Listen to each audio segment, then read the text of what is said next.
হাই বন্ধুসকল, আপোনালোকক Assam update YouTube চেনেলটোলৈ স্বাগতম জনালোঁ। চৰকাৰী ঘৰৰ বাবে ভাল খবৰ বন্ধুসকল, এতিয়া পাব সকলোৱে চৰকাৰী ঘৰ অসমত। আগতে যিখন আঁচনি আছিলে বন্ধুসকল, যিখন PMAYG অৰ্থাৎ প্ৰধানমন্ত্ৰী আৱাস যোজনা গ্ৰামীণ বুলি আঁচনিখন আছিলে, এতিয়া বন্ধুসকল এখন মুখ্যমন্ত্ৰী আৱাস যোজনা গ্ৰামীণ বুলি হ'ল।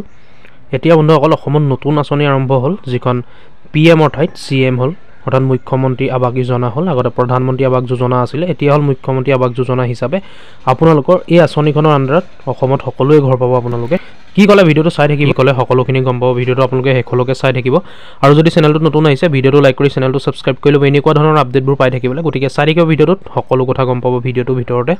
যিসকলৰ গৃহহীন লোক তেখেতসকললৈ এটা মুখ্যমন্ত্ৰীৰ ডাঙৰ উপহাৰ, যেনেকৈ প্ৰধানমন্ত্ৰীৰ আৱাস যোজনা, ঠিক তেনেধৰণে আমাৰ আৰম্ভ কৰা হৈছে মুখ্যমন্ত্ৰীৰ আৱাস যোজনা।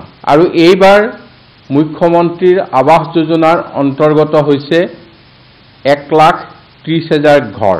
ইয়াৰ যিটো মানদণ্ড, এইটো প্ৰধানমন্ত্ৰীৰ আৱাস যোজনাৰ দৰে একে মূল্যৰে প্ৰধানমন্ত্ৰীৰ আৱাস যোজনা যিমান টকাত নিৰ্মাণ হৈছে সেই একে ধৰণে আমি এই ঘৰখিনি আগবঢ়াইছোঁ।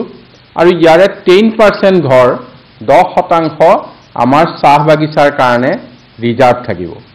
চাহ বাগিচাৰ কাৰণে শতকৰা 10% আমি ৰিজাৰ্ভ কৰিবলৈ ঠিক কৰিছোঁ।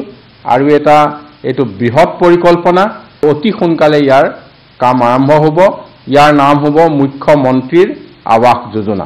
বসুন্ধৰাটোৰ অন্তৰ্গত কৰি আমি সৰ্বমুঠ 1,540 গৰাকী ভূমিহীন খিলঞ্জীয়া লোকক আমাৰ এই ভূমি আগবঢ়োৱা হৈছে, আৰু এইখিনি আজি সিদ্ধান্ত কৰা হৈছে। বকোত এটা অল্ড এজ হোম, আৰু চন্দ্ৰপুৰত যি আমি প্ৰস্তাৱিত স্পৰ্টছ কমপ্লেক্স, চন্দ্ৰপুৰৰ স্পৰ্টছ কমপ্লেক্সৰ কাৰণে 120 কোটি আৰু অল্ড এজ হোমৰ কাৰণে 85 কোটি, সৰ্বমুঠ এই দুইটা প্ৰজেক্টত আমি 205 কোটি টকা আজি আগবঢ়োৱা হৈছে।